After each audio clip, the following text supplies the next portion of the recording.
Good afternoon, All Saints University Parish. Today I bring to you a saint who comes to us from north of the border in Canada, St. Andre Basalt of Montreal, someone who had a great love for St. Joseph, foster father of Christ, and has worked so many miracles, so I'd like to speak to you about him today. I had certainly heard of St. Andre Basalt before, but I didn't know much about his life and his great love and devotion for St. Joseph. And so that changed when I started reading the consecration to St. Joseph. I'm on day 24, working my way towards May 1st, which is the feast day of St. Joseph the Worker. And so what I present to you today comes from this book by Father Donald Calloway. And a quick thank you and shout out to Anthony and Myra for sending me this book.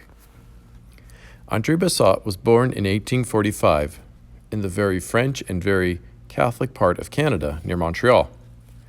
His parents were devout Catholics, but he was orphaned at the age of 12 when his father died in a lumberjack accident, and then eventually his mother from tuberculosis.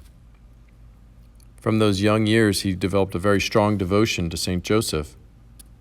Andre never had the best of health, yet he went to the U.S. to work in the textile mills in the area around Connecticut. Andre returned to Canada, where he entered into the Congregation of the Holy Cross. This is the same religious order that founded Notre Dame in South Bend and is run by the Holy Cross Fathers.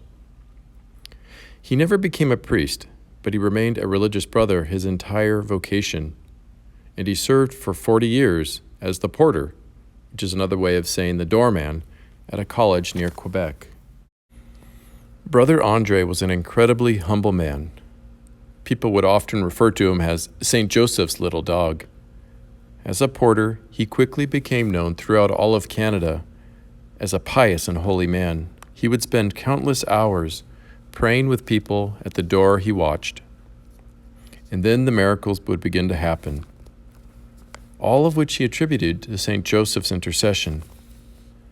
Brother Andre would receive over 80,000 letters a year, which he did his best to answer, and he would always end them with, "Go to St. Joseph." Here's a quote from St. Andre. "When you invoke St. Joseph, you don't have to speak much. You know your Father in heaven knows what you need. Well, so does his friend St. Joseph. Tell him, 'If you were in my place, St. Joseph, what would you do?'" In thanksgiving for all the miracles that took place due to the intercession of St. Joseph, Brother Andre desired to create a shrine dedicated specifically to St. Joseph. And so in 1924, they broke ground and created the largest shrine in the world dedicated to St. Joseph. In 1937, St. Andre Basalt passed away at the age of 91. Over 1 million people passed by his open coffin at his funeral mass.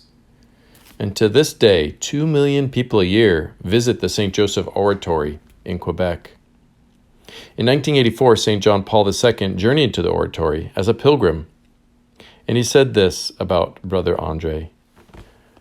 "Saint Brother Andre Basalt, porter of a college and custodian of the oratory of St. Joseph, give hope to all those who continue to seek your help. Teach them confidence in the virtue of prayer, and with it the path of conversion and the sacraments. Through you and through St. Joseph, may God continue to pour out his blessings. Amen."